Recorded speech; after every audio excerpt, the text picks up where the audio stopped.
Yes, or a little bit more stern and Beethovenish at the end, I think, without softening and rounding off the end. This is excellent, Karina. I enjoy so much your playing.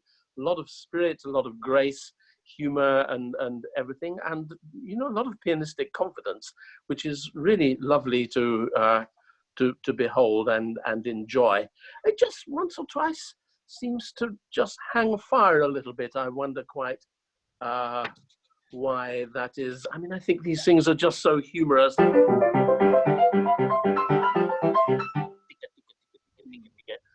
It's a tiny bit pedantic to me, and you play so well. I mean, you certainly don't need that time for technical reasons. So you know, just let it go.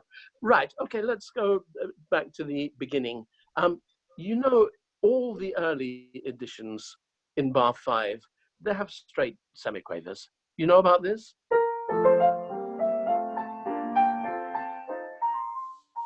Now, some point along the way, the editors decided that Beethoven just kind of made a mistake because everywhere else he goes, or, but why should he not have the simple form of the motif first at the beginning and on the repeat if you do it, and make it a dotted rhythm on all the other appearances. So the latest edition, which I have in front of me, the Bärenreiter, which I actually had a small part in advising on, actually restores that from the beginning. It's up to you. Possibly it's a mistake. If you really don't like it, you better carry on just playing the dotted rhythm. Anyway, as I always say to students, if you do the semiquavers, you risk some examiner saying, she made a mistake at the beginning. So, you know, but I can't be responsible for that. I prefer it. It's so nice. Now, when you get the first trill, I would like to suggest to you starting on the upper note. I mean, we're still in the 18th century. Haydn was still alive and writing. Mozart had only been dead for a few years, and that's only because he died so young. And you know, in a way, they're kind of related to the turns. It's just a kind of it's just a kind of longer version of a turn, really.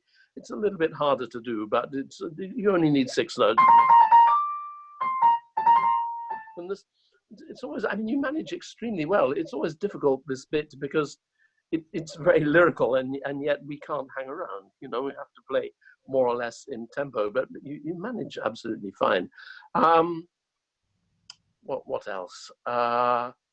Yeah, I have a thing which I have tried to do. 38 and 39. You've got bar numbers there, haven't you? Yeah. What edition you have? Henley. Henley's old or new? Anyway, it doesn't matter. I prefer the old one. You know, Beethoven didn't write the slur here.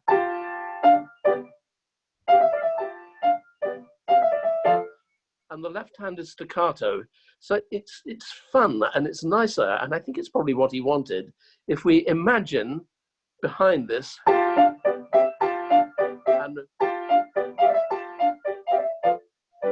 very fast turn. Do you want to just try that?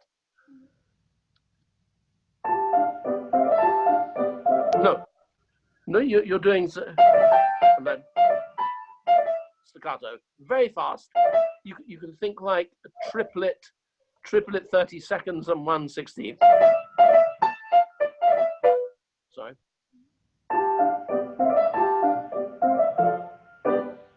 Yeah, something like this, even faster. I think it's better. Then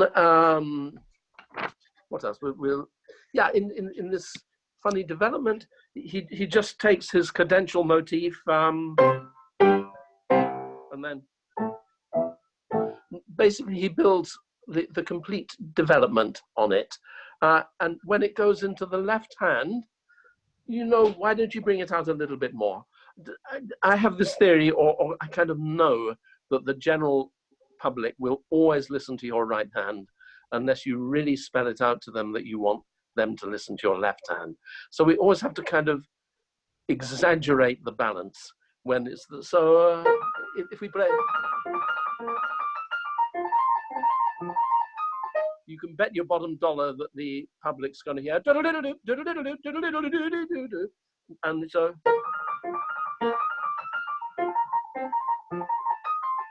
you know, we could imagine an orchestral section, probably the violas at that pitch rate, yum bum bum, din bum bum, and just a little comic flute at the top there. Do you want to try that?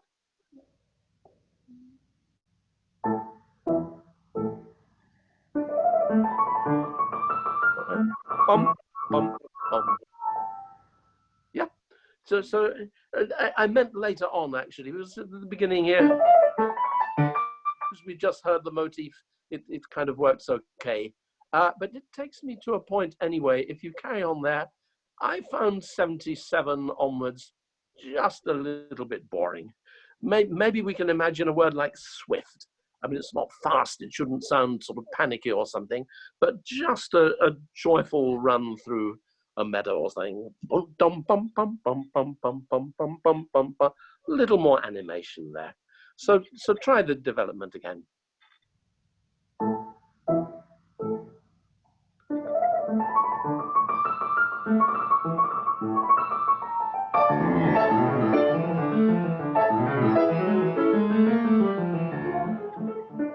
Bum, bum, bum, bum.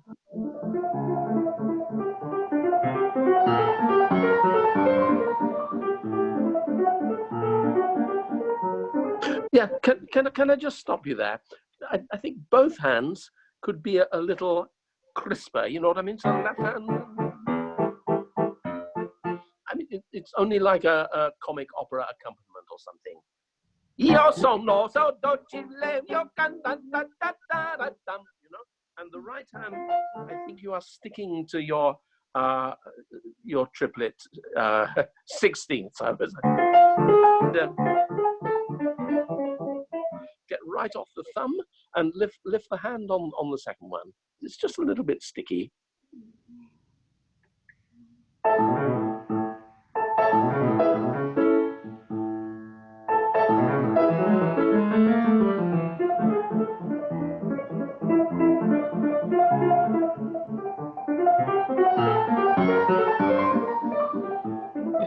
Pum, pum, pum, pum, pum, pum, pum.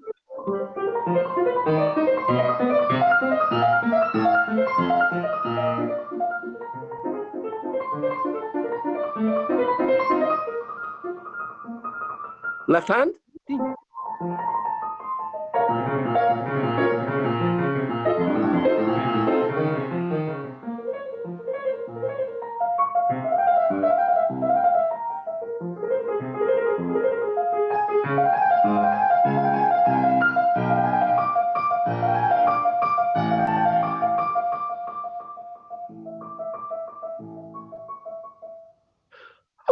Okay, a couple of things maybe very good to polish that.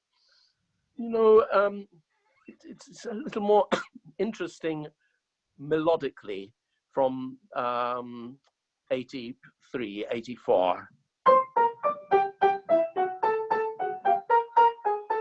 You could bring out the right hand just a little bit more there. We don't need to try that. 103. Well, you could make the repeat. I mean, this third and fourth bars a little bit lighter.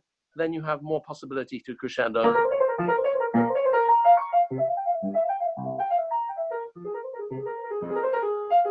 This is what Arthur Schnabel used to tell his pupils, to pass the dominant.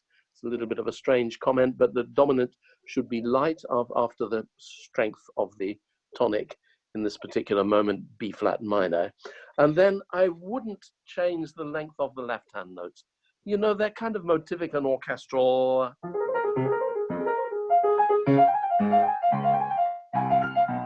wouldn't do that. Just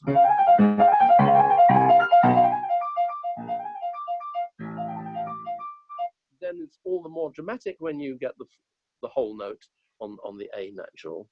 Should I tell you a crazy fingering I do at 109? 1, 2, 1, 2, 3, 4, 5. 1, 2, thumb on D flat. Then you go down to your fifth finger. So, but don't lengthen the notes, I think. Then when you come to, you know, Beethoven gives a surprise. It's perfectly allowed to do a little ritenuto there, just to give people the feeling of questioning that he's going to stop and then pick up. So it's like a false recapitulation, as you know, in D major instead of F major, with the same points there naturally. Then we have a pianissimo at 131, 130. I'm always asking myself, did Beethoven mean that to continue when he goes back into F major? Or did he assume that this would be piano as at the beginning? There's a kind of theoretical idea. Look, I'm not a scholar, but I try and kind of read bits and pieces to keep myself acquainted, that he might mean the pianissimo only for the kind of little passage that he wrote it for. And therefore, it's legitimate to assume piano when it comes back here. But it's also very beautiful, I find, if we carry on a little bit lingering tempo, just really enjoy dolcissimo that, and then come quickly out of it at 144. So why don't we, how's the time going? Why don't we just try that from the D major?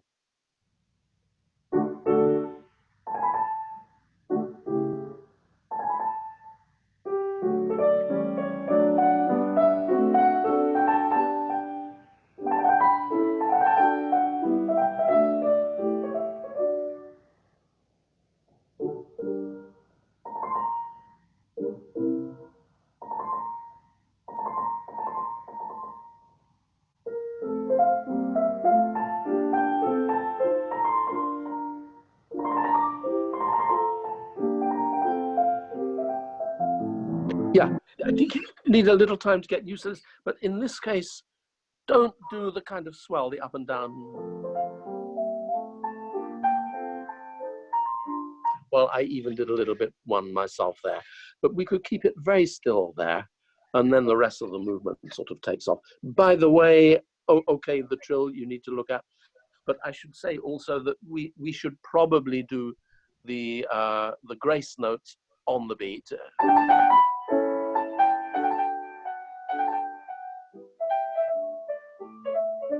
Just what I said, it's difficult to get this phrase sounding lyrical, but also really correct in classical style. I think it's, I don't like to hear, but especially because Beethoven breaks the slur. Maybe on the whole, I would recommend a little bit less pedal. Do you really need it there?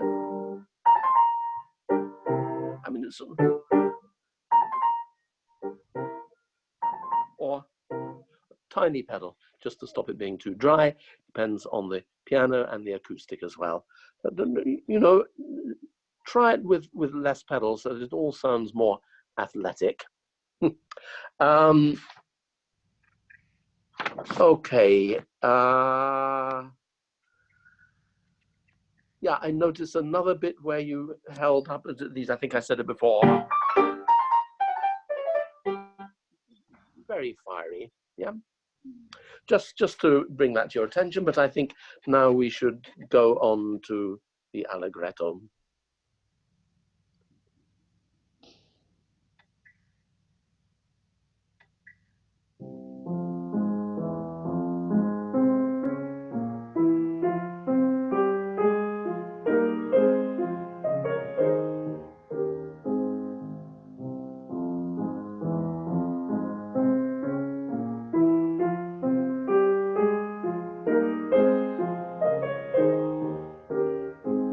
Okay, may I stop you? Is this Allegretto by you? As a matter of fact, we have a whole lot of historical tempos, and if I know I've got this book just somewhere around, because I was looking at it earlier today. Hang on.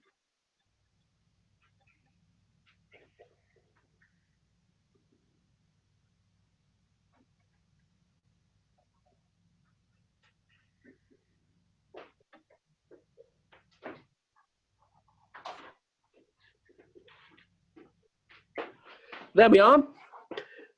This is a book called The Sonatas of Beethoven as He Played and Taught Them by Kenneth Drake. Quite an old book. I don't know if one can still get hold of it, but it's a collection of a whole lot of things that were passed on to Czerny and Schindler and other lessons and letters to pupils and, you know, breakings out of bad temper with Beethoven, because we all know what he was like.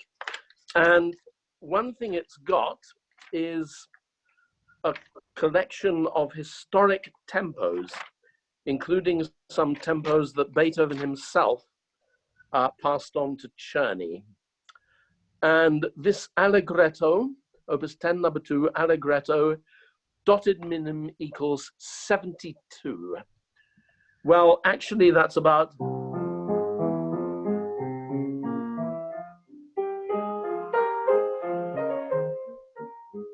This may be too fast for you, it may be too fast. I mean, there are later tempos given in these books as well, comparative ones by Hans von Bülow and by Arthur Schnabel, and they're kind of generally a little bit slower. But I would honestly suggest to you that you think of it in a slightly different way. It comes out of a minuet. It does duty as slow movement, but it isn't a slow movement. It's kind of slightly mysterious, I think. And a little bit more in one and a bar. But be careful. The E flat goes to the B flat. I think you did that once. I want to try it just a little bit more flowing.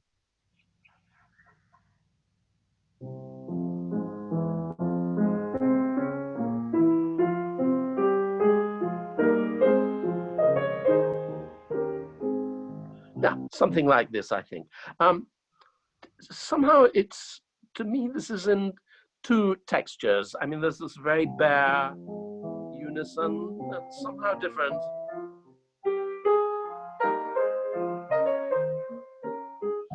From the G, really, and then it goes into harmony. So, you know, you can add instruments there. And although Beethoven wrote only one slur, somehow to me it's two phrases.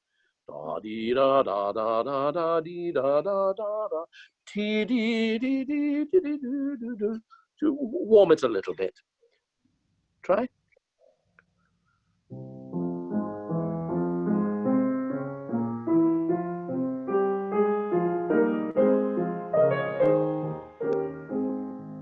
Yeah, good, good, good.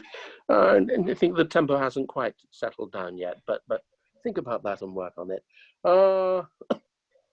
Okay, can we have? Well, I stopped you actually, so let's do that once. You don't need to do the repeat and go on a little bit. Please give me lots of. You know, I'm never sure about these sforzandi, if they are for all the notes or just the melodic one to bring in the new imitation. I think it's probably the latter. So.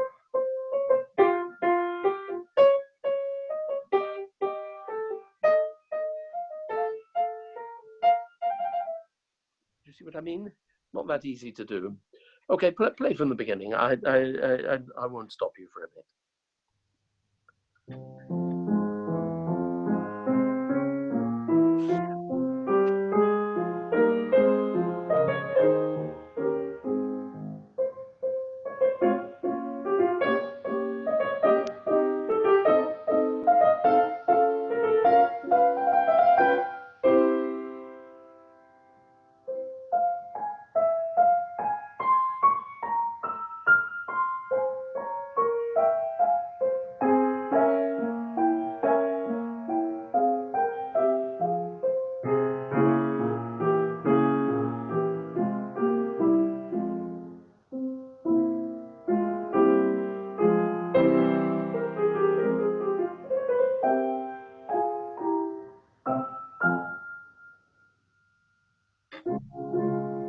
Okay, maybe we talk about a couple of things. They're very good. You're very, very flexible. You have really very well-developed kind of responses to do things immediately.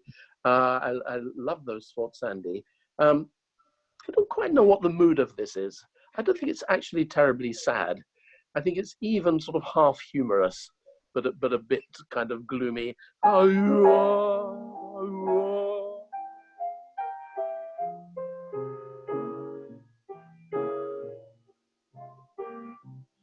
It's like a very powerful man saying, look, I could get nasty if I wanted to, but I'm not going to.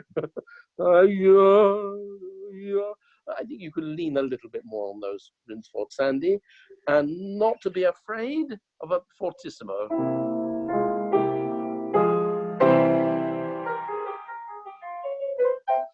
You know, this is the way that the young Beethoven would stop the aristocrats chattering. They had to listen to him, you know. A little bit of roughness in early Beethoven is absolutely fine. Don't be too polite. I sometimes wonder what he means by the piano here, because he had a piano already just before. I think it would be legitimate to imagine a little crescendo in 35. So would you pick up for me at the end of 16 after the fermata?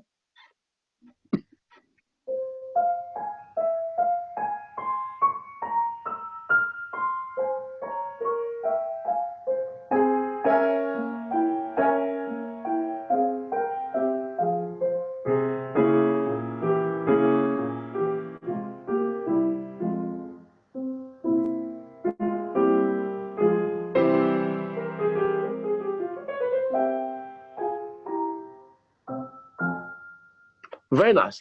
So I know. So therefore, presumably, this is to start on the G. I mean, it's a problem. You don't sort of hear two Gs. But if you tuck the G in very quite light and immediately get onto the F. You can do it. Okay, this beautiful trio. I notice you're very sensitive to the very special B double flat note that comes when the second half. I don't know. Yeah, play the trio a little bit. I can't think of anything in particular, but we'll see what happens.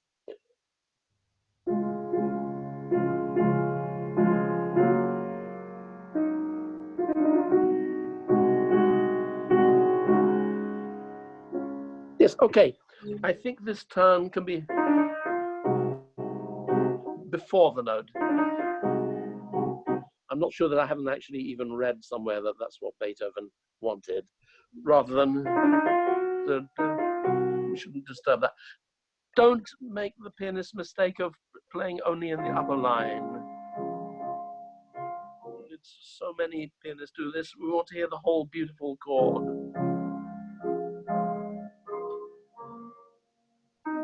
Just enough of the melody, but let's hear everything in a kind of rich brown color.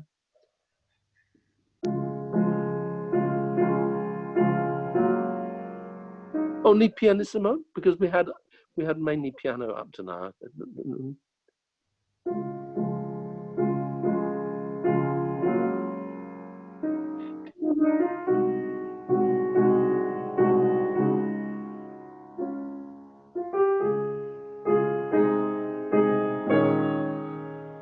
Yeah, let's say that you didn't do those two swells in the first two phrases, kept it very, very contained, real concentration, and then in the third phrase, that's where you do that.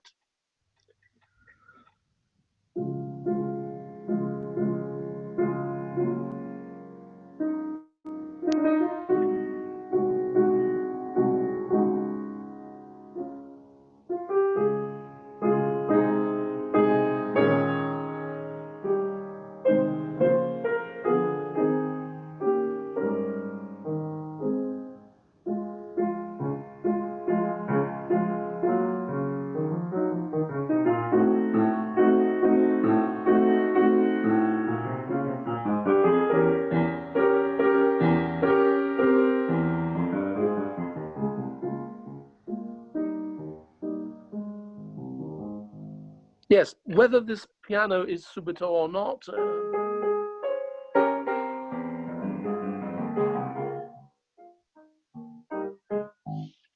I don't know. It seems Beethoven didn't actually write everything in if you read the historical documents. So maybe you're right. I've always done it as a subito piano. The sforzandi build up a bit of a crescendo as you do. Only for me, it's just a tiny bit solemn at this tempo. Allegretto.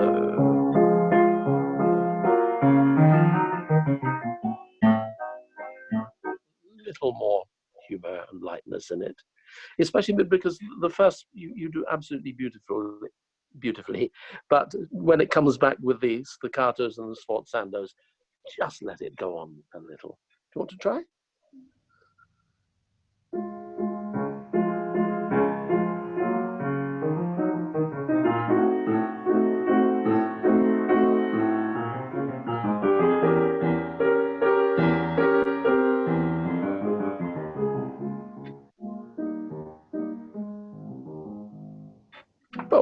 Okay. I think looking at the time, we'd better go on to the finale. You could work up a little bit of a faster tempo. Again, I can tell you what the historic tempi for that are. Actually, everybody's more or less agreed. Czerny, he wrote two sets of metronome marks, one in 1842 and another one in 1850. He put 80 for both of them. It's 160 to the quarter. Moscheles put the same. Bülow 84, Schnabel 84 to 92. Well, 92 is going to be a little bit of a scramble, but you know,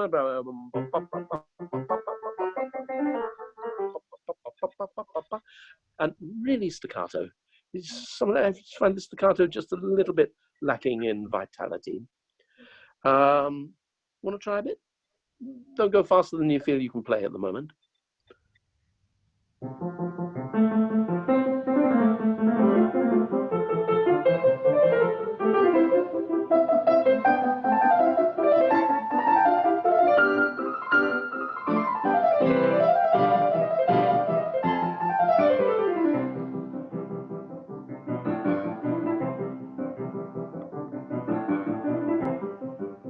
Very good. Suggestion, no increase in general dynamic, especially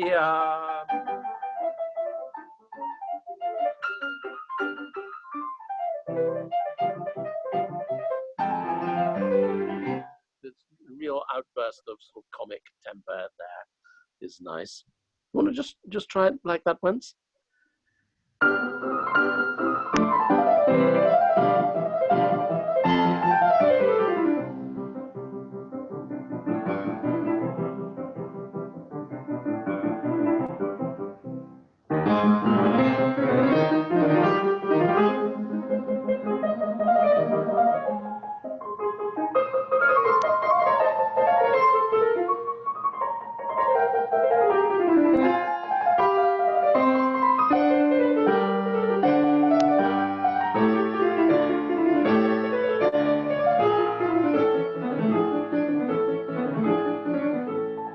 Very good. Everything very good in this very difficult passage. I prefer to let the air in these left-hand notes. I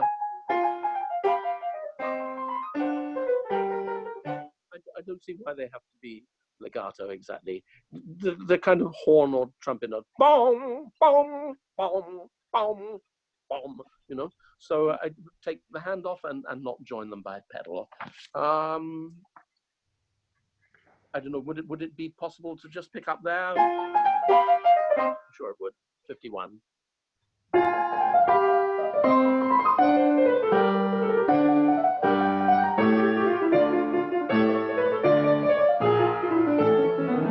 Only now I could also do could do with a little bit more counterpoint.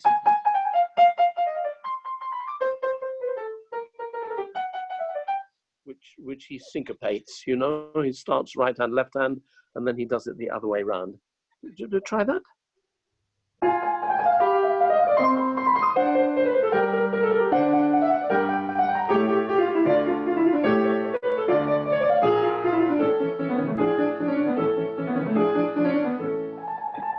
Sforzando. Don't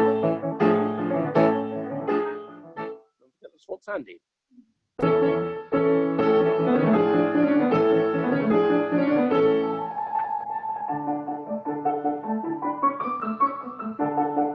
Okay.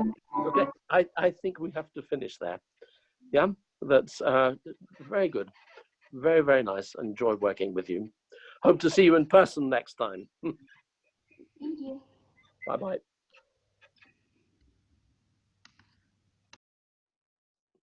So next we have Christopher Yao, who's going to perform a Passionata.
Great. Are we in touch? Can you hear me? Yeah, I can hear you. Yeah. Hi, Christopher. I was muted before. It's fine. We might not have time to play the whole sonata through, but it's wonderful. You've made a really great contact with this sonata. I mean, you know the text very well. It's very secure. You feel everything. I would like to discuss one or two things that I feel slightly differently, which I would like to talk to you about. I mean, I'm obviously getting a very compressed dynamic range this way. As I hear it, I want more extremes of dynamics, but it could well be, you know, in a hall and a big Steinway piano and everything, you would be doing that. But obviously the Appassionatas of Sonata are extremes. Beethoven thought it was his greatest sonata, at least till the Hammerklavier. And it's in a way his only fully tragic great work. Because everything else, you know, the classic Beethoven thing is from tragedy to triumph. The C minor symphony ends in C major, and even the last sonata, the second movement, is entirely in C major. This is the only, I mean, the Moonlight Sonata, we could say the same in a much smaller scale. It's the only really big, great work that ends in absolute uncompromising, like disaster. For me, it's excuse me, it's equivalent to King Lear in Shakespeare. Just everybody's dead at the end. Stage is just littered with bodies, you know, and we have to be sort of uncompromising in this sonata. It's nothing to do with entertainment, feel good music, you know. So for me, it's just a tiny little bit too much pedal. It's not quite stern enough. And the rhythm needs to be tighter in some places. But I think if you can think more symphonically and really respect rests, I mean, orchestral players are drilled like mad not to hold notes on longer than they're notated, unless the conductor asks them to. So, you know, Beethoven has some very, very specific note lengths. If you pedal over them, we don't hear those.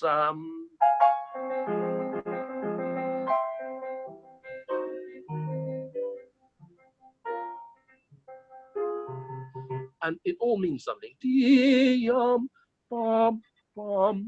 If we pedal over those, you can do it, and you can do it with varying different pressures.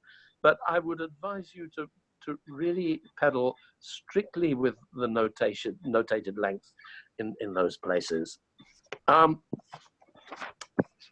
So I was talking to the girl before, to Karina, about the historical tempi. In this book I have, I don't know if you saw, Beethoven sonatas as he played and taught them. Kenneth Drake, if you ever get a chance to pick up a copy of that. Czerny noted down two tempis. One in 1842, shortly after he'd studied all the sonatas with Beethoven, and a second lot in 1850 after he'd lived with them a little bit longer. And the 1850 ones are usually a bit faster, because I guess by then this incredibly new and difficult language was not quite so new and difficult, so they could literally play a little bit faster. So in 1842, Czerny wrote 108 to the quarter, dotted quarter. In 1850, he wrote 120, and 120 has generally been thought of around about the tempo. Let's just see what that is. A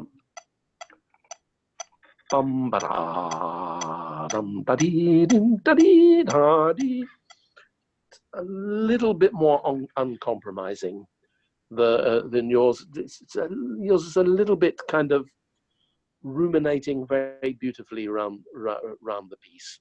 But I think I would like it to sound a little bit more unyielding. Allegro assai, he wrote. There's always an argument about that term anyway, but actually it means very allegro. It's an upward qualification of allegro.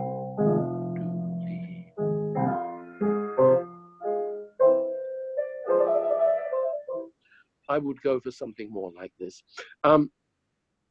The other thing is about the tightness of this rhythm. By the way, can you think of a single other classical sonata first movement in 12/8? I can't. It's a very, very special, unusual tempo that he must have thought long and hard about, and it takes a long time to write this out every time. Because he could have written it in 4/4, just with dotted rhythms. 1, 2, 3, 4, 1, 2, 2.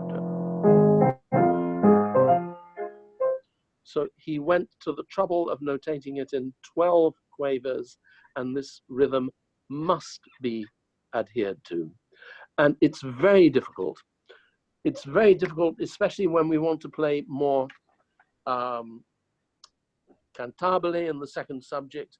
The temptation is, which nearly everybody does, but somehow we must keep the cantabile within the strict rhythm. So,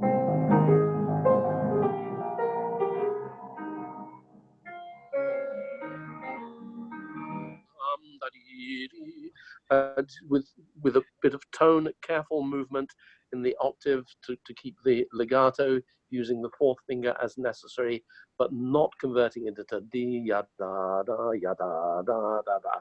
And even at the end when it's so fast, yeah,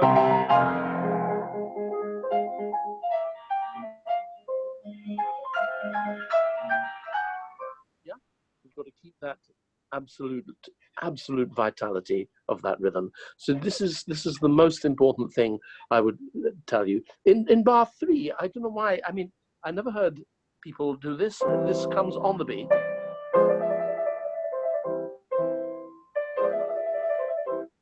Not before. I don't think anybody does that. And this is the other rhythmic difficulty thing. It's easy for this to come 1, 2, 3, 4, 1. You don't really do it, but once or twice later on, you're guilty of that a little bit. 1, 2, 3, 4, 5.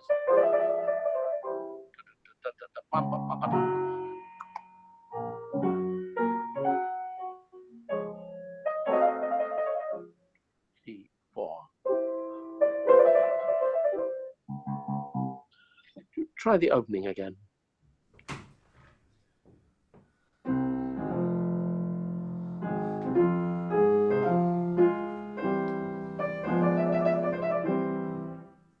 Exactly. May I say something? In my, Beethoven ends the slur at the end of bar 2. For me, there isn't quite a tune that goes la da da dee ya dee da da, but rather dum da da dee dum. I hear in a different color and a different orchestration and different motivically. So like I might hear the opening in, well, the violins can't go down that low, but whatever, strings. Then oboe perhaps. Different color, not quite so pianissimo, and a little bit more human in a way after this. It's really frightening opening, 2 octaves apart. Give it a go.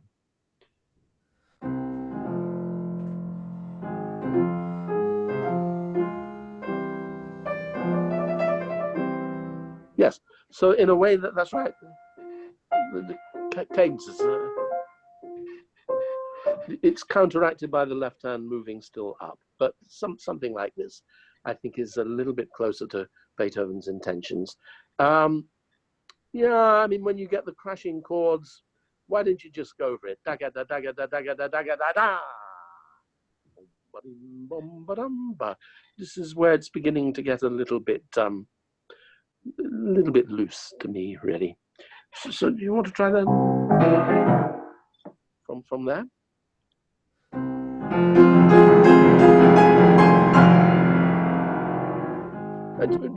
Why don't you take no time at all there? Just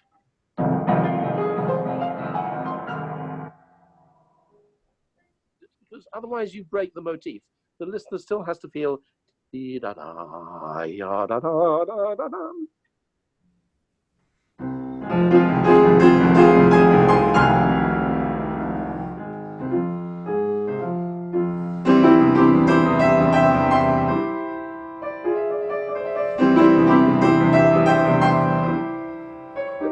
Yeah, could it?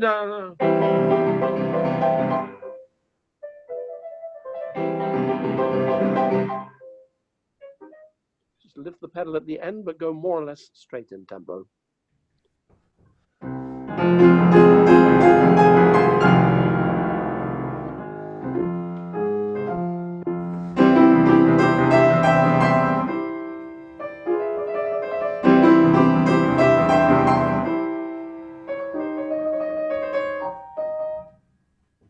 Yes, okay, yeah.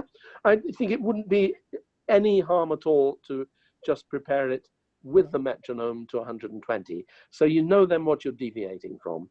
I'm not saying it's got to be absolutely in strict time, but I think it's become, in the interests of expression and reaction to what's going on, you've allowed it to become just a little bit loose. And so I think you could do that. Could we, from this point of view, could we now try the second subject, 35, especially from the point of view of keeping the semiquaver tight?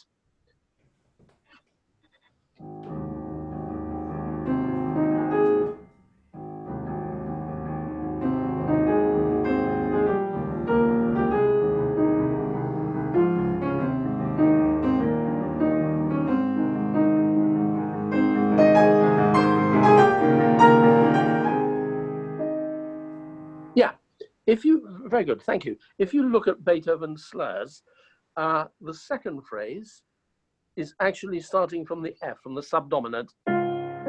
So it's kind of light upbeat, but then expressive.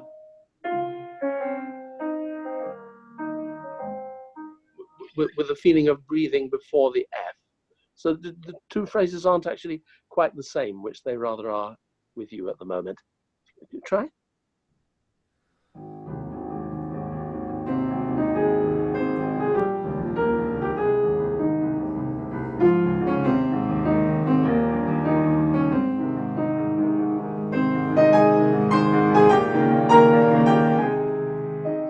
Yeah, okay. Then you have to make it your own, not just as I said, and it takes a little bit of time in your practice room.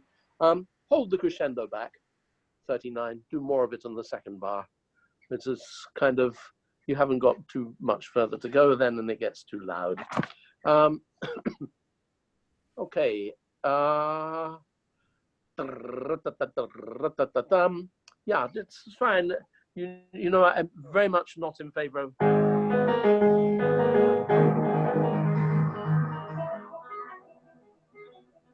It's a fantastically scary noise on a forte piano because it's closer to the harpsichord and it really sounds like the instrument is rattling away like a skeleton, you know.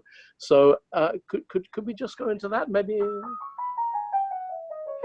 this scale, very difficult to control. Doesn't sound quite legato, Christopher. You really almost legatissimo. Stay a little bit longer in the key.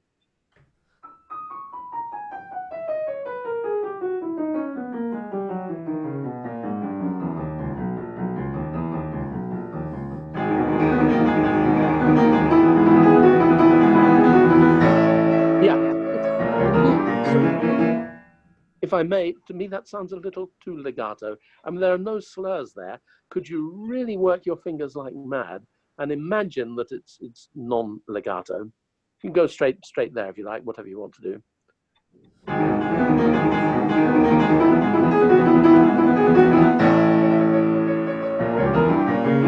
Okay.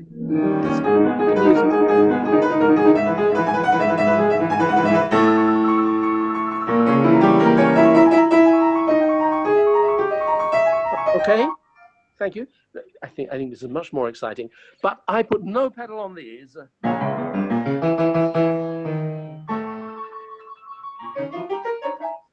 It's really pop, pop, pop, pop, pop, pop. Just imagine a big section of cellos and double basses. You don't need pedal there. You can pedal here and then pedal off. Try it.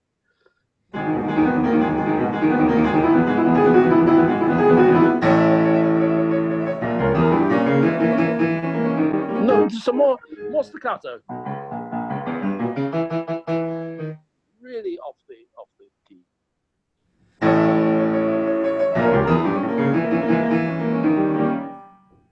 Yeah, yeah.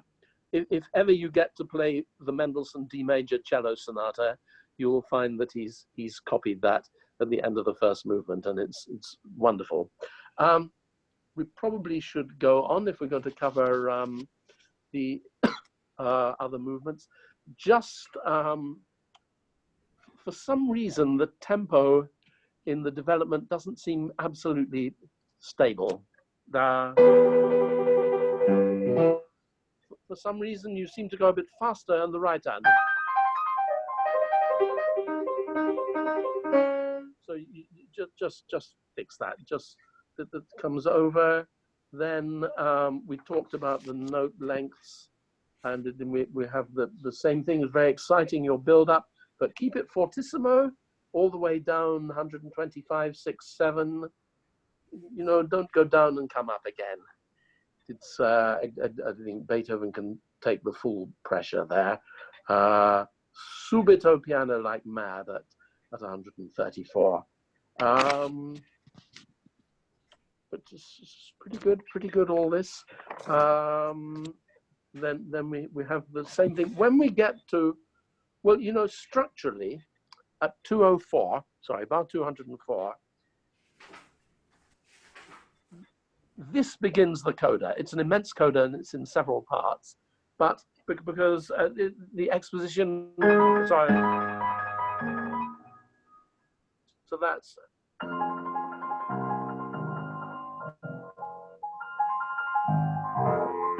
what comes after this is now some kind of extended coda, but I think the listener needs to feel that, so I think you need to take a little bit of time at the end of 203 and start in this new color, and in particular this wonderful note.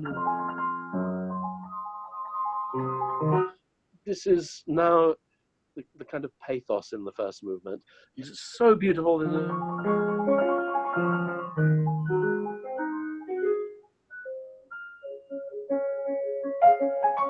most wonderful part of the movement. And why does Beethoven need it? Because, yeah, same key, yes? He's preparing the listener for his slow movement, which is going to be in that key. So I think you can open out that little bit. I know I was talking about it being very tight, but just here, I think you can expand a little bit more, and then you go off like mad. And the only other point is to question if this is really your decision to not obey Beethoven's sempre pedale marking at 235. I mean, people say all sorts of things about this. On a modern piano, it doesn't work. But you know, if you try it on the forte piano, the effect is not so very different. I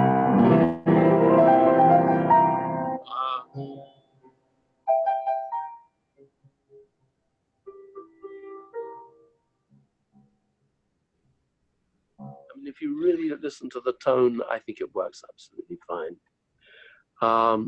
I think nowadays it's a little bit, you might get into trouble if you change Beethoven's pedal markings. Nowadays, we try to be kind of purist with them. Then we talked about the rhythm, the più allegro, dum ba-dum, bum ba-dum. However fast that is, we got to do it. And then here, at any rate, I didn't hear enough of your sforzandos.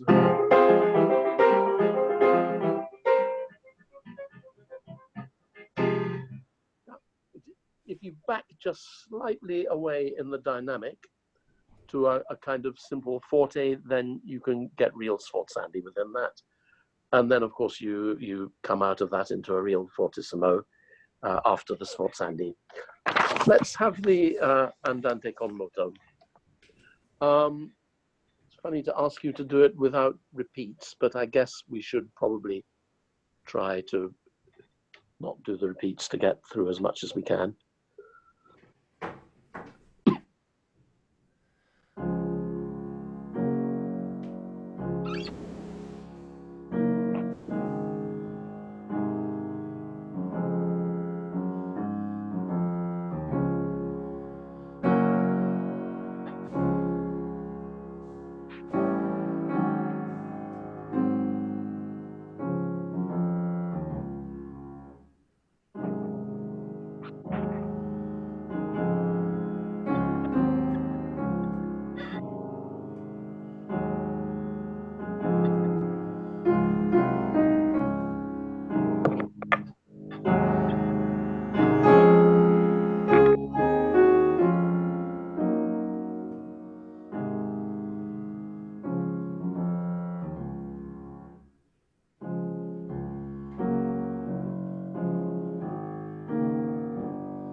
Yep, yeah.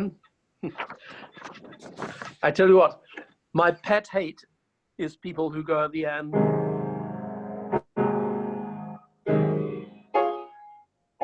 So you don't do that, but you could take just a little bit longer. Such a gesture, just to stretch the tempo a tiny bit there.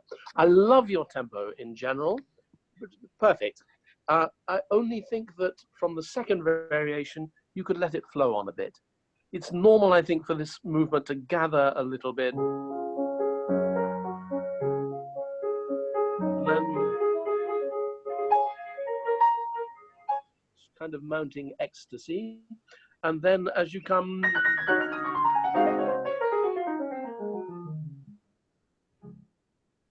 you can do a kind of unobtrusive ritardando there so that you're back to tempo primo when you get the theme back again. There's not much to say. The second half of the theme, I found these bars somehow a bit stuck.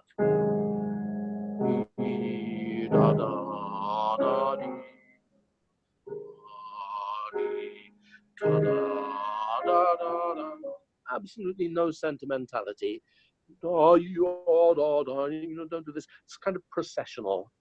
Something very solemn about it. Not in that sense a beautiful slow movement like Pathétique or something.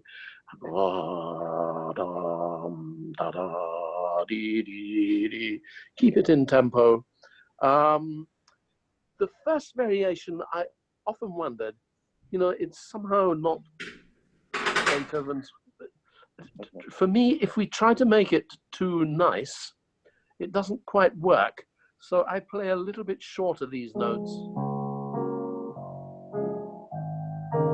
almost without pedal.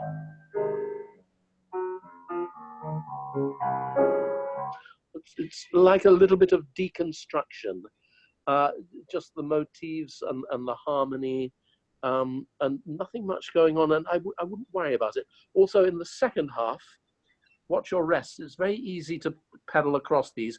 The pedaling in the second half is surprisingly difficult. We actually have to practice it as pedaling, just like we're practicing our hands. Off. And not. See what I mean? Do you want to just try that? You have to take another pedal on the G flat.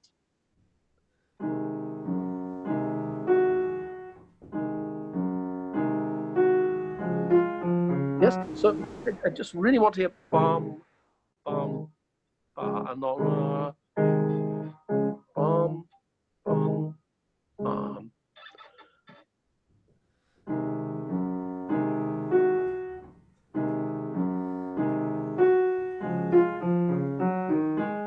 Yeah, it's hard. I'm not doing I don't think they are legato. Basically. So I would be a little bit more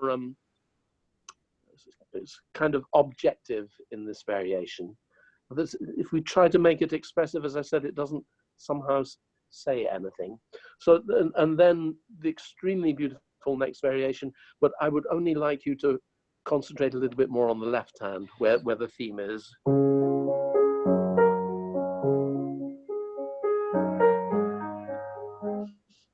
Well, it's not necessarily the theme, but it's marked legato, and I think it has a little bit more to say with the right hand coming on.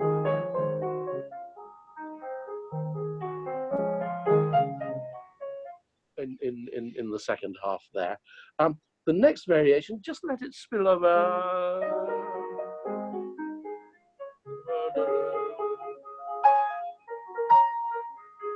Now, Beethoven's dynamics, a little bit puzzling here, but as far as I think, these first two bars are always piano, and then forte. So it's sforzando within piano.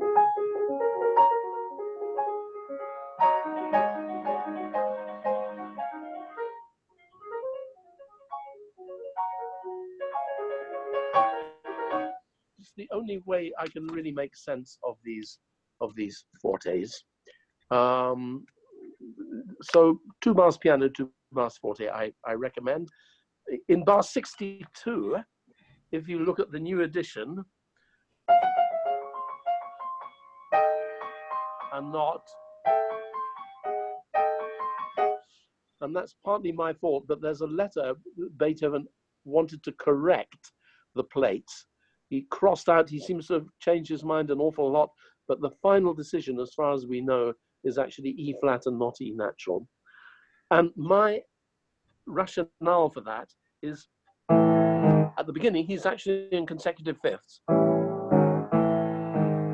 which are forbidden in classical harmony, but it doesn't bother him so low down there. But here, something in his inner ear found that too sharp and harsh.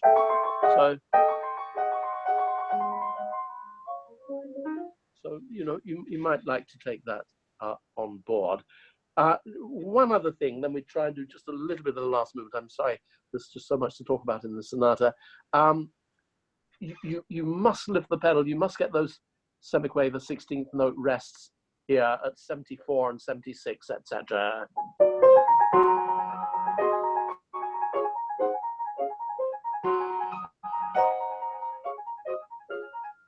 You know, this he changes the texture there. It's always been quavers before. Now it's quite obviously semiquavers, 16ths, and with air between them. Jom, jom, jom. Okay, let's do a little bit of the finale, whatever we can do. Why don't you just play, if you don't mind, the first half, and we'll see if anything comes up. Up to the beginning of the development.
Yeah, thank you. Okay,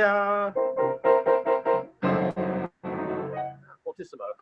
The tempo's fine. Beethoven writes Allegro ma non troppo, but traditionally, the traditional tempi is actually quite fast. Czerny wrote 96 to the bar, so that is actually pretty fast. But the one thing is, it sounds a little bit too legato to me. To be very careful about where Beethoven writes slurs and where he doesn't. Just a little bit more articulate. And not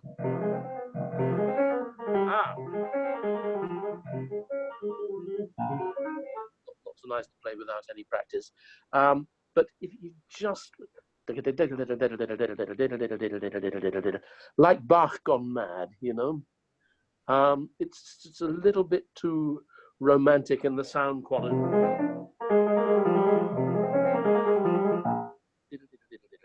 I know. By the way, I put my second finger on the C in the left hand, bar 13. What do you do? Want to try it? You get more articulation that way.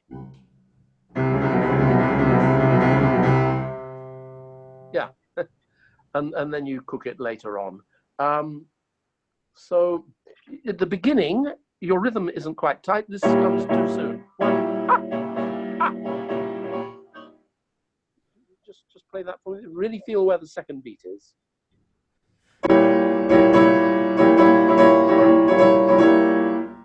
I still find it, and then it's a bit loose. Dum da dum da dum da dum da dum.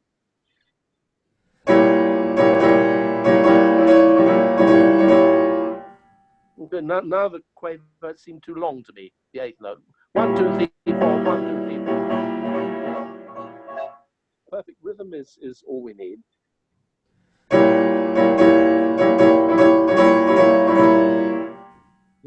Okay, I think you could still you can still think about that a little bit. Now, one thing about this movement is it's surprising how little of it is actually forte.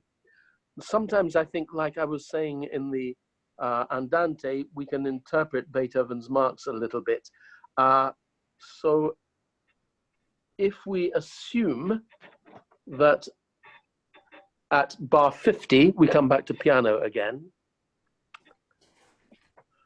and then there is a forte, but Beethoven seems to want to come out of that at bar 61, and we could take, I don't think it's really overdoing it to think of bar 64, this theme, as within piano. Really moaning, sighing in the winds, you know? It's kind of nothing virtuoso. We know that Beethoven thought of this last movement on a walk in the forests, and he was howling and moaning, and his companion wondered if he'd gone completely mad. He was a genius, of course. He went straight back, flung off his coat, and wrote this. You know, it's this kind of feeling. And then we have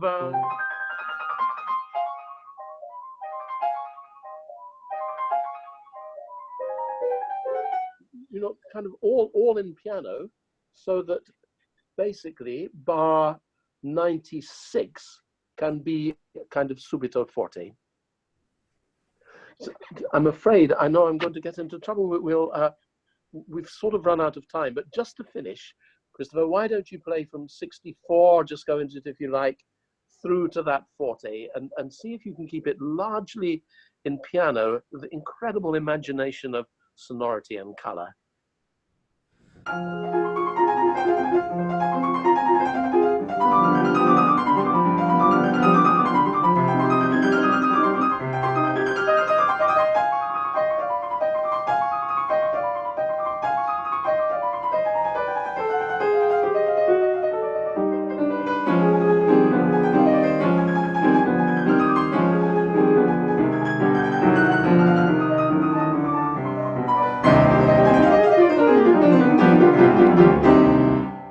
It sounds more tragic, and also you put the break on the tempo. I think it's a better tempo, actually, because it does say ma non troppo, and only you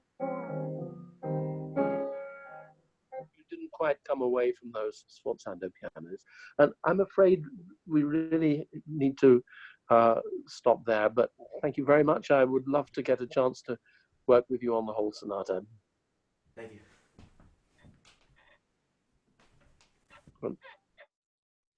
So we're ready for our final performer this morning. That's Ryan Chi, and Ryan's going to perform Opus 81A.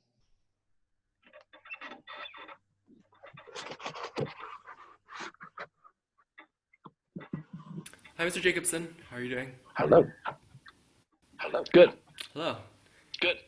All right, I'll get started.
Full of good things.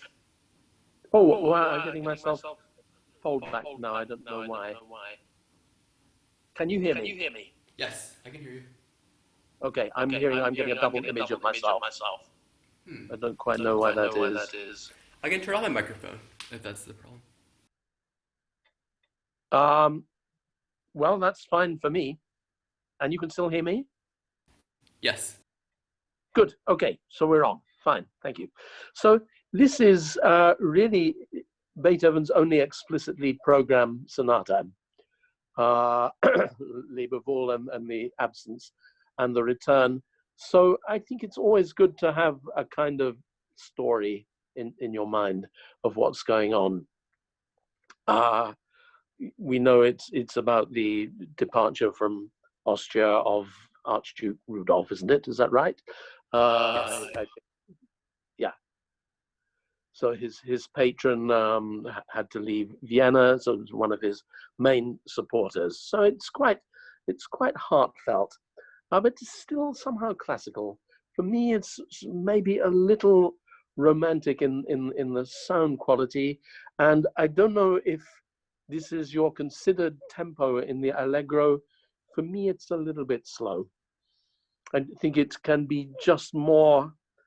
I mean, the beginning is somehow sad, and the friends realize they have to part, and everything. We get these very dark chromatics.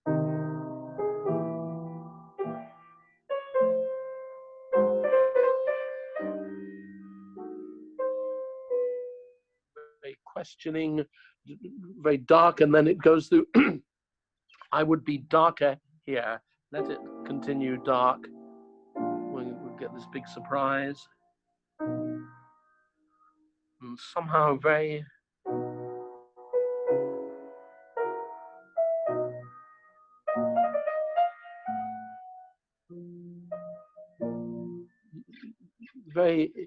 inward, very much to yourself, and then real questioning all the time. To be pleading, please don't go. Well, if you must, then let's have a party and just say,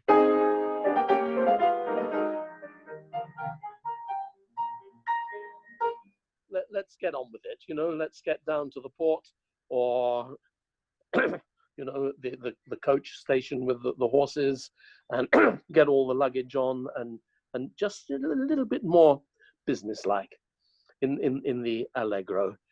Not too laden, not too heavy. For instance, as far as I'm concerned, at bar 50, we have an yeah, if you want to take the score.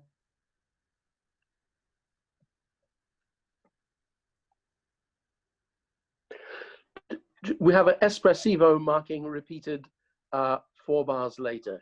Don't you think that that's only for the Leberwohl motif?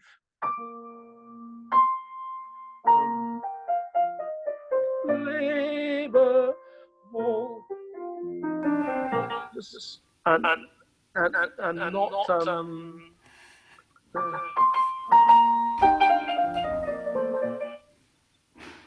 I'm getting myself folded back again. I don't know why. Yeah, give that a try.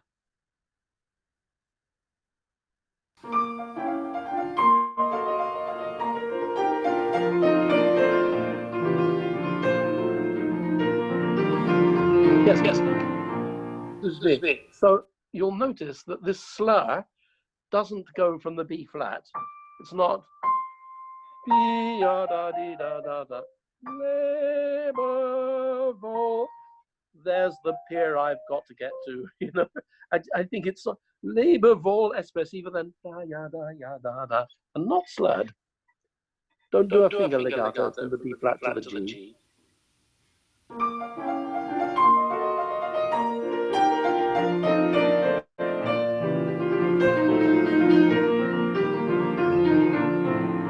Yes, and then absolutely in tempo. So if anything, the espressivo a little bit under tempo, then the rest.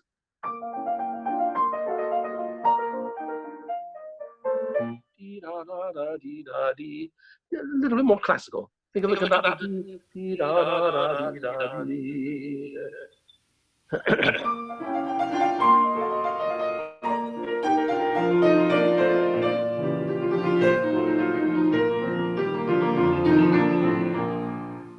Yeah, at least. So, and then horns. The post horn, you know, but you do those well. Let's just try the opening again. A little bit more. In 2, not in 4.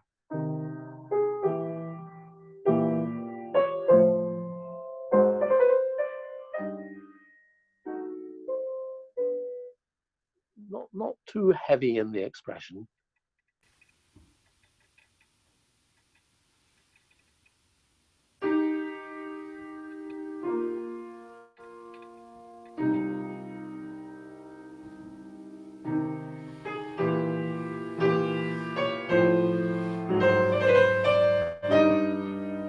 Okay.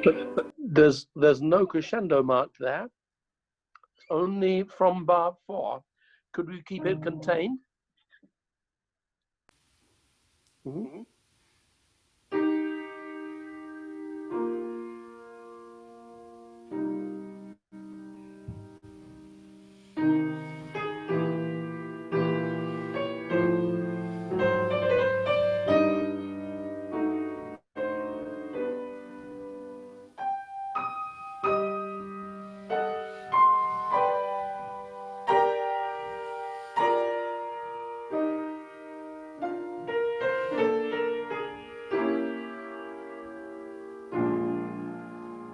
Wait. Yeah. Okay. This way, I'm much more interested to hear what happens. Sorry, I got a bit hoarse. In bars 5 and 6, because you didn't crowd me too much in bars 2 and 3 and 4. You let me just follow the narrative, but then increase the expression in bar 5 and 6. Why do you think Beethoven wrote that strange fingering in bar 5? That's original Beethoven. 5, 5, 5. Was it to emphasize the top line more? Like just to make sure it came... and to make it a little bit more like recitativa, I think. Dee, ba, ba, ba. It helps underline the crescendo. So I think if we get a fingering from Beethoven, you know, we must do it, unless it's completely crazy, like in the first movement of Opus 2, number 2, which you simply can't do on a modern piano. So, you know, do that fingering and make it help pronounce the notes. Then I think at bar 8, stay piano and very dark in this kind of velvet color of C flat major. So could we go from the second one here?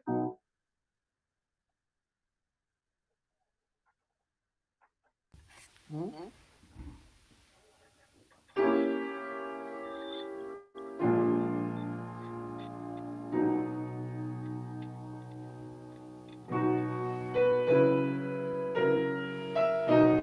That to me, sorry. That is too romantic, too expressive in the. It's a little bit too obvious.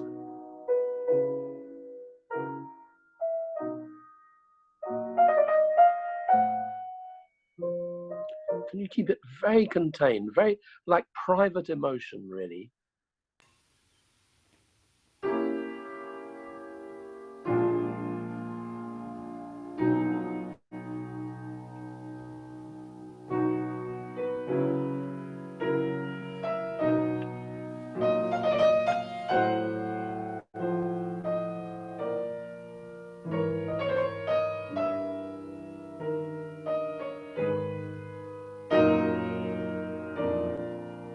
Mm-hmm.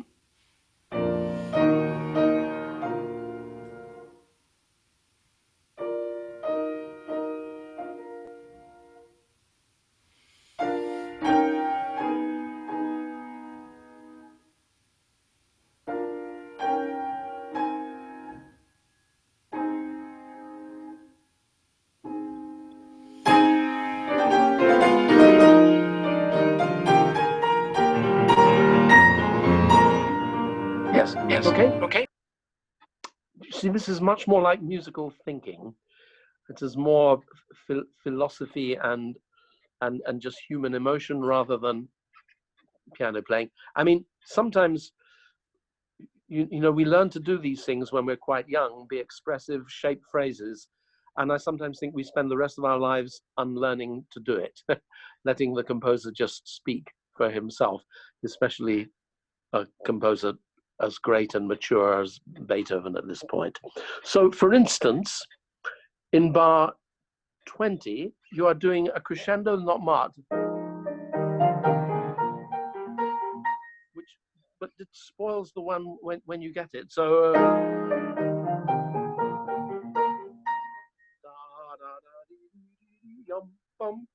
just let it be a light bar that travels to the first dominant, the first tonic harmony.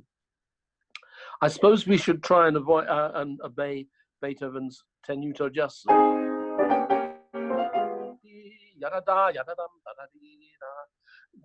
think you can practice throwing away more things, just allowing it to be texture and traveling, and not to try and express every motif, but clearly when Beethoven has indicated some expression like that, we do it. So,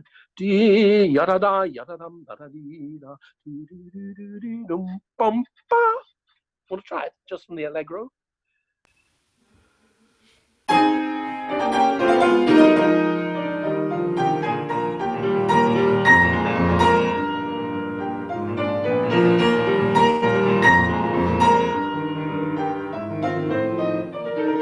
Yeah, okay. So one tempo. Diddle, diddle, diddle, diddle, diddle. Just imagine the strings. This is orchestral playing.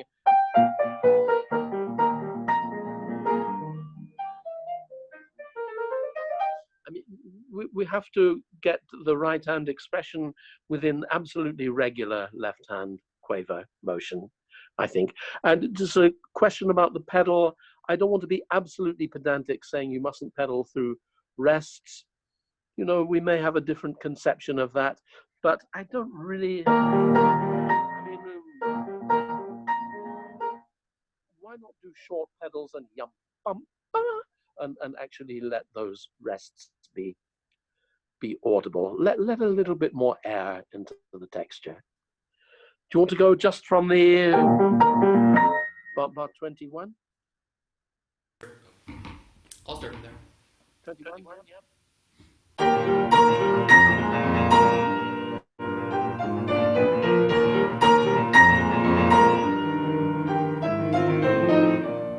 Yes. So another thing, a sforzando is more than just the result of the crescendo. It's result of the crescendo plus a bit extra.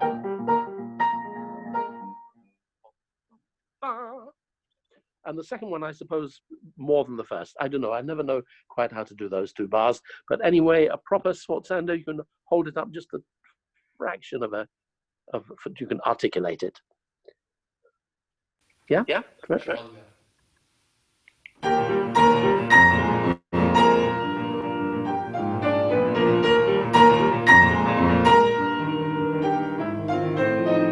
Yeah. But honestly, bar 23 and 27 just take too long.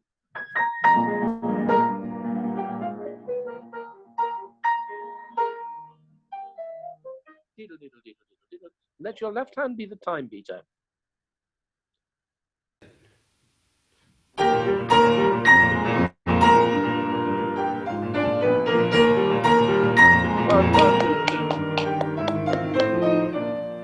Yeah. I really think those bars just, it's exposition. You're exposing the material. That means you're telling people what this movement is about. It's too early for this kind of thing, I think. Okay, and then in the development, I would again just like you to ask you to think about doing it with less pedal and more motivically, all this stuff.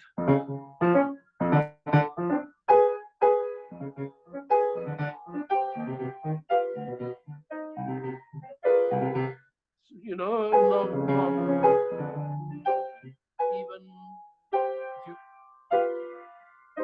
keep the right hand very close to the keys, you can almost make the chords legato without any pedal. You just need a tiny bit. So, would you try that? So we really hear motivically. Sure.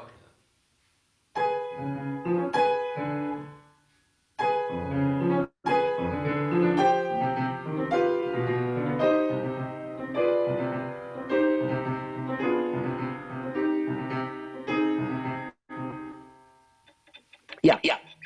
And I think that's the idea. Then we have the same sort of stuff, and the coda you do very nicely. I would only not crescendo a bar early at 242, just 3 times.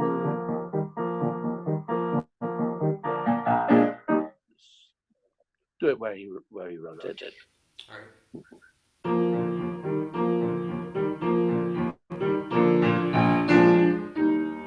The still piano.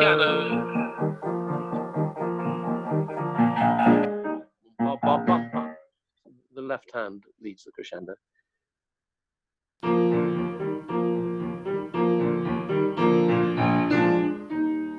Yeah. You can't resist the temptation to play the chord louder in 242, but hardly any louder at all. Just dee da da da da da da bum bum. Works.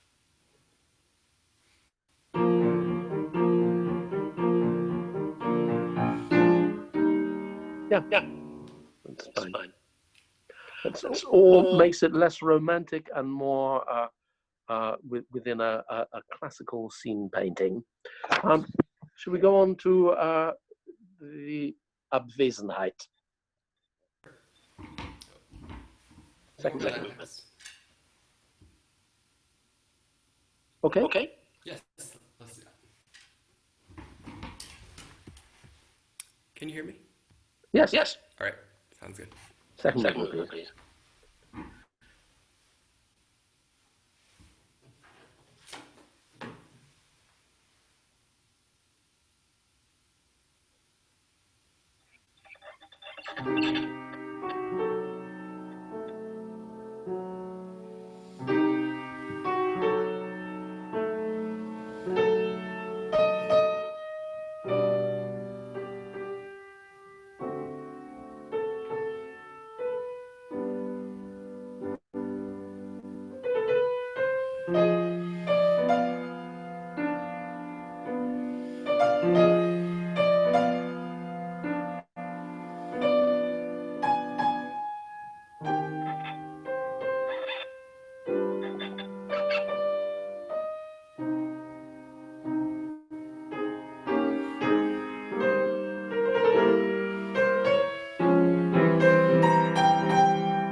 Bravo. I'm a terrific pianist. I mean, very high level of just pianistic accuracy and sophistication. I suppose I have one major thing that I would like you to think about. It's the poco andante at the end. I don't know why people play it so fast, really. Does this, so the friends, I mean, this is the reunion. So finally they see each other, they run towards each other, the baggage is offloaded. Finally they're alone and they can pour out their hearts, to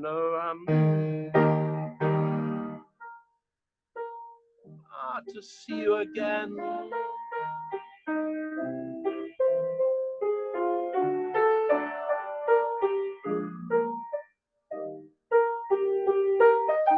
To me, it can be much more heartfelt and much more singing, much more special moment in a completely new tempo.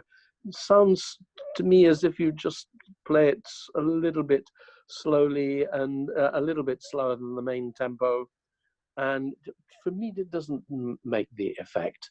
So I would really like you to try and think about that, because that would be something radically different. But I think the sonata can take it. It gives it a bigger overall range. if you really slow down there.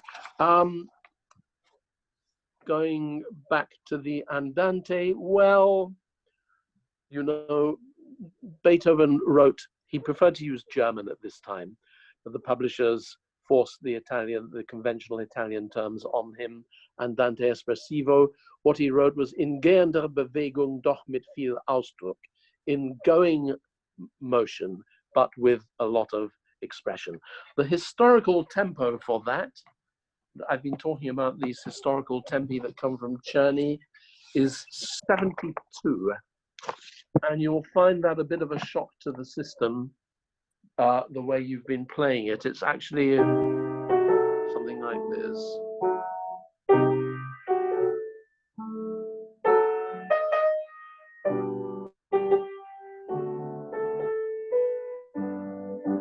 Really two in a bar and not hanging about, not being indulgent. Arthur Schnabel slowed that down to 63 to 66. So maybe we can take a little bit more time. But I think it just, again, it should not get heavy. It's a kind of interlude in a way while he's away. And okay, it's sad and everything, but it's still flowing. And then there's a little bit of anger.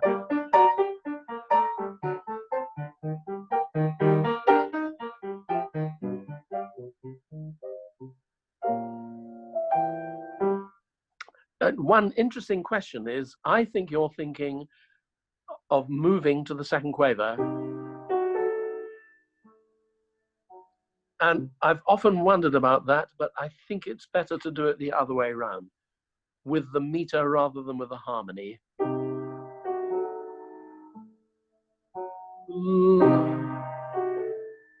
Something like muss es sein. Speak a bit of German. Muss es sein, must it be? You know, I think it's a little bit confusing for the ordinary listener. I'm always trying to reach the ordinary listener, not other professional pianists and professors and examiners, good heavens. But, you know, they have to understand right away 2 and 1 and 2. So I would think of it rather going away from the first beat with enough expression and pressure on the second quaver nevertheless. And this is just like a big bridge.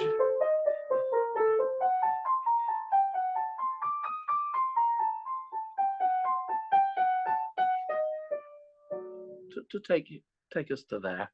I don't think it's so expressive in itself for these semiquavers. Otherwise, Beethoven would have put a slur on them.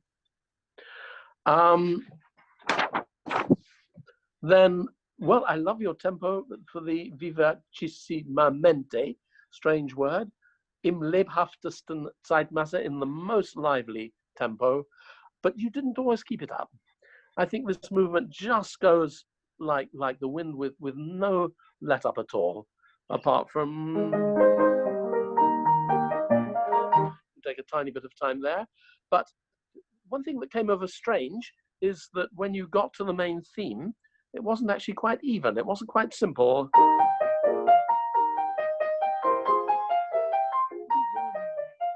Be careful about that first bar, that it really sings and that it's legato. Yeah. Yes, I'll try that. No, this is fast. It's too fast. 1, 2, 3, 4, 5. Legato.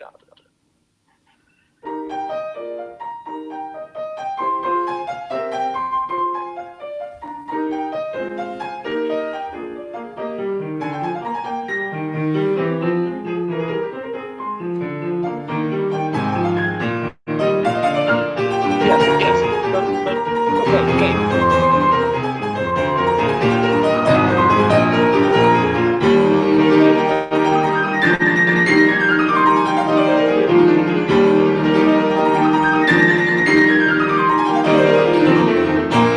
Hello. Thank you. Yeah, I think just absolutely simple. Imagine, well, it's a bit too high for a clarinet, but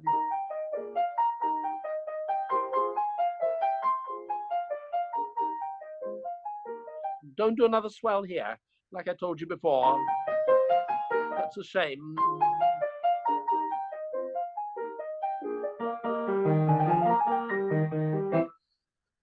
just and then really lead with the left hand.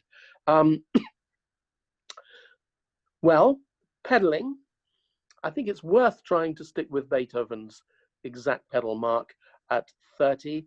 It's not 100% certain. What he means is that he definitely doesn't want to lose the bass E flat.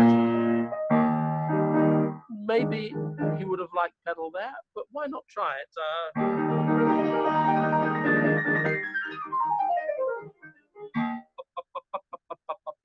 It's almost like in the first chord, we have the horns as well. But then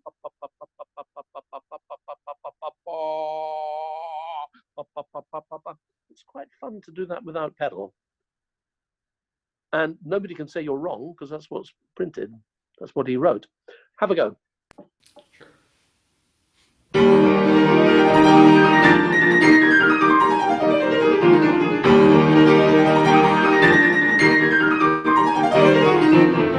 Yes, and really kinetic.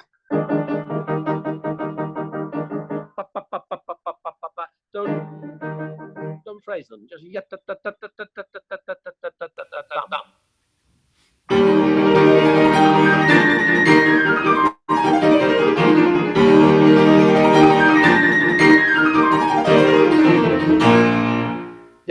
I only heard an accent there. I just, if you think of the string, just doing that. Okay, we can move on. Very good. This horrible left-hand bit, just so you know, 65 to 67, it's just slightly flagging there. We've practiced this forever. There's some very funny, interesting fingering by Schnabel for that, which you might just have a look at because we never seem to have enough fingers to play this up to speed. So do you know this Schnabel edition? No, unfortunately, I don't have it. What is the Yeah. name? I think it's still possible to get hold of. It's very eccentric, but is one of the great minds in Beethoven playing anyway. So if you can have a look at that, it's worth it. Again, I would prefer no pedal here. Sorry, a few more right notes.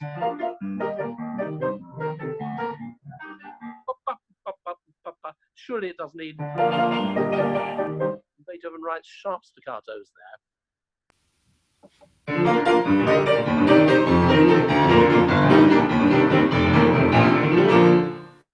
Could it be a bit more dancey?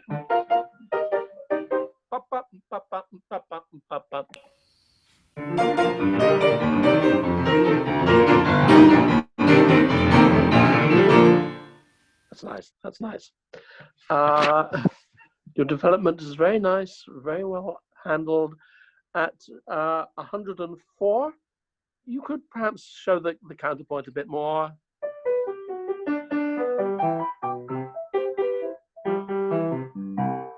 Seems like the whole family has come, you know?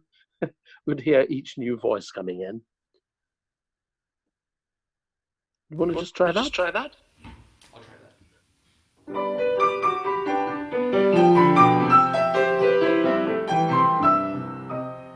Yeah. A bit less pedal, dee ya da da ya da dee ya da, a little bit more clarity, and piano in piano.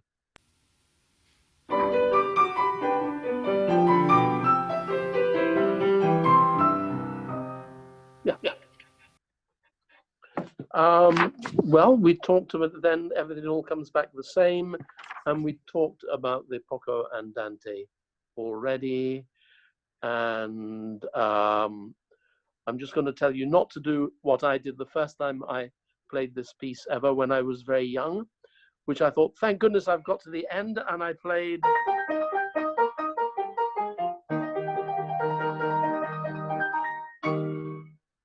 I hit a D flats at the top there instead of E flats, and it's you know, I've never really quite recovered from it.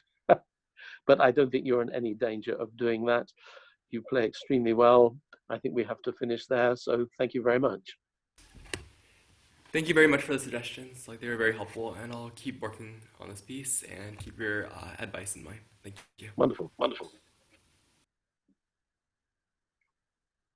Julian, thank you so much for that. Thank you. I'm just trying to turn my video on so that I can see you.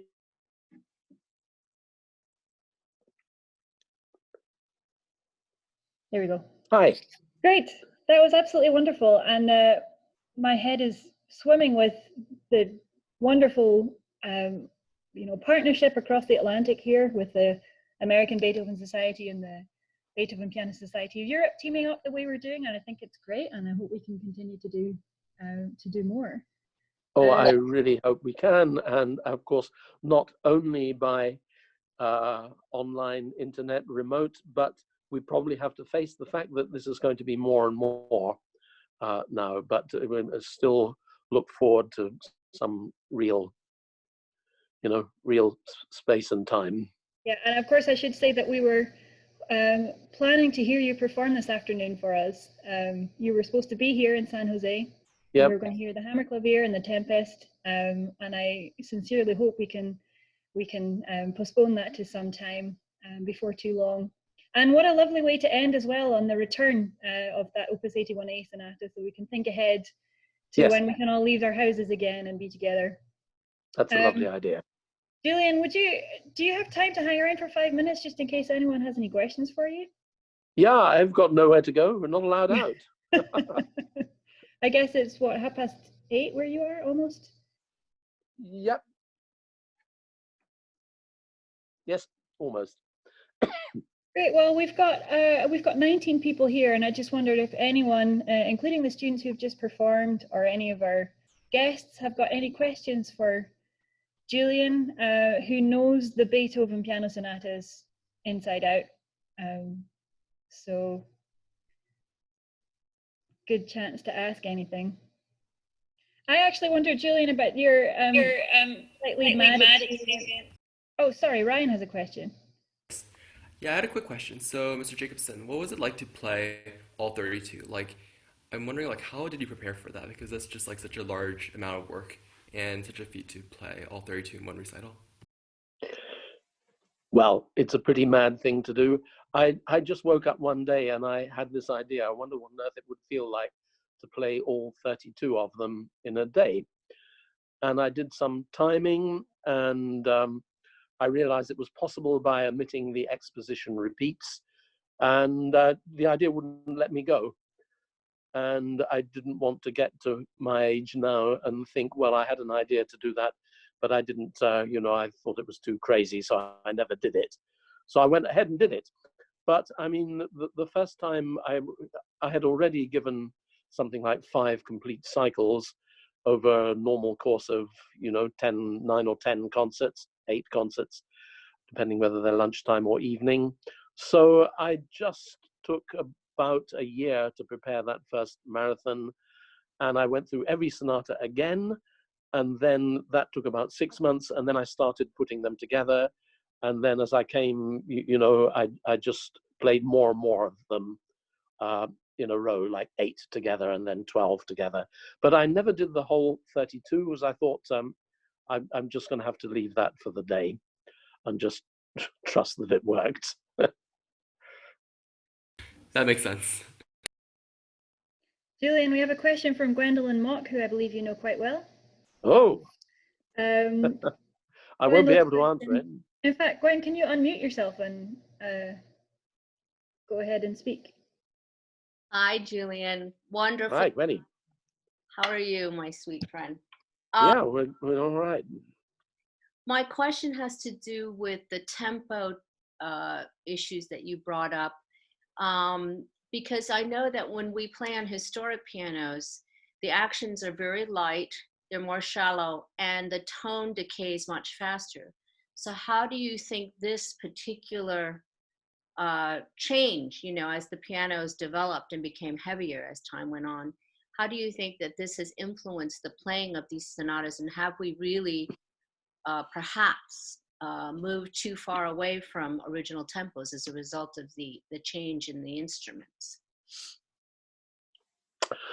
Well, I think what happened with the development of the piano is that touch developed as well and changed.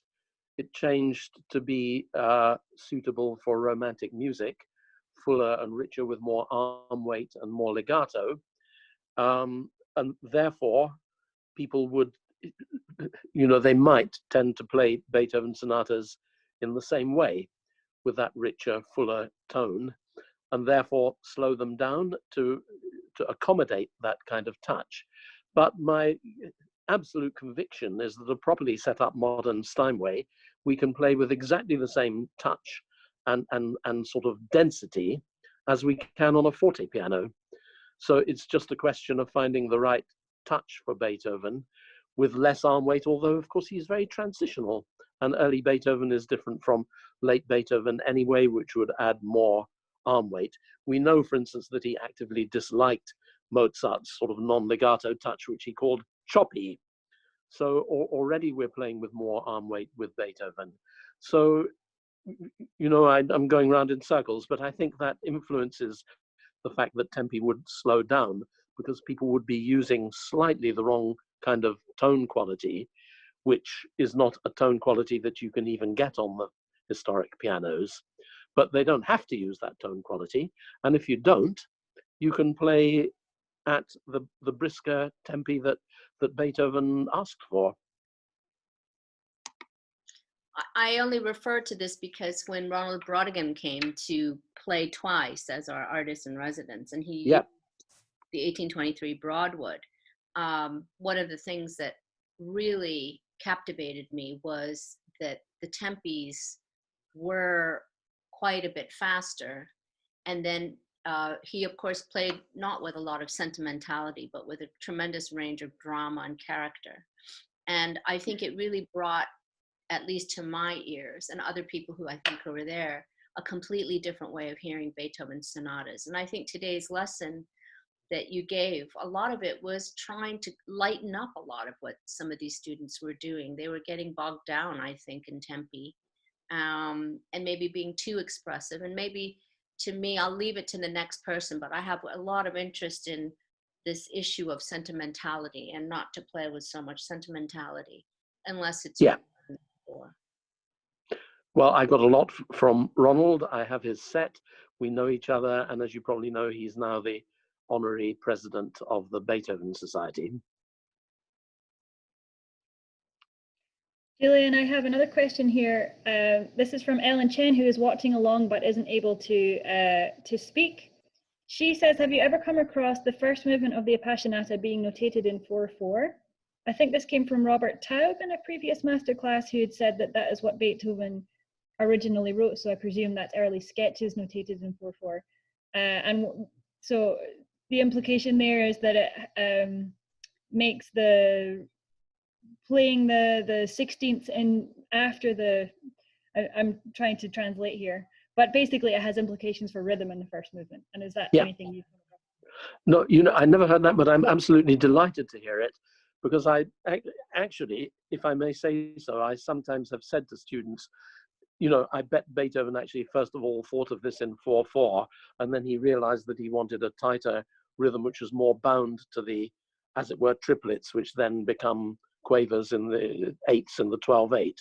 So I'm delighted to hear that, and that's exactly what I was talking about, to keep that rhythm tight, because he must have absolutely meant it, above all if he changed it from initial sketches of 4/4 into 12/8. Great. Quod erat demonstrandum. Who's doing any Latin these days? Any more? Yes, there's one here from Landis Gwynn, who's a board member of the American Beethoven Society. Landis would like to know, when can we expect the release of your complete piano sonatas? And secondly, what other composers do you enjoy playing or performing? Well, the Beethoven, I mean, I've recorded 17 or 19 of them. It's been held up a little bit. I wasn't totally happy with the sound, and we're trying to do it, and I may do some of them again, but I realize I have to get on with it. So I'm actually thinking of trying to release at least 2 CDs worth by the summer. So that's what I can say. Very often I don't particularly want to be tied down to Beethoven at all. I love Russian music. I've got a CD of Balakirev with the great B-flat minor sonata. I love playing French music. Debussy's an all-time hero. I mean, I love Chopin, though sometimes I can't sort of quite be bothered with it. But no, basically I love Chopin. I have in the past been very much involved with new music, and Elliott Carter, for instance, who I've worked with a little bit. I think I've got a little bit too old to cope with that sort of thing now. Mozart forever. I kept telling everybody that I would start playing Bach again when I got to a certain age. It hasn't actually quite happened, but you never know. I might start playing Bach again in my advancing years. That's terrific. I don't see any more questions here. So, Julian, we've worked you very hard this morning for us, evening for you. I just want to thank you very much again for being such a sport and doing this broadcasting from your own living room. It's been kind of eye-opening. I'm getting some thank you messages from our audience as well. So I really get the impression that everyone has learned an awful lot from this and has really experienced some live music and live interaction, which is just wonderful at this time. Well, thank you so much, Erica, and it's been wonderful working with the three really super talented young pianists. Great. Well, let's hope that we see each other again in person next time. And we all wish you all the very best and hope to see you again soon. So I'm going to end this meeting now. Thank you all very much for listening. Thank you for being here. This has been absolutely terrific. So take care, everyone.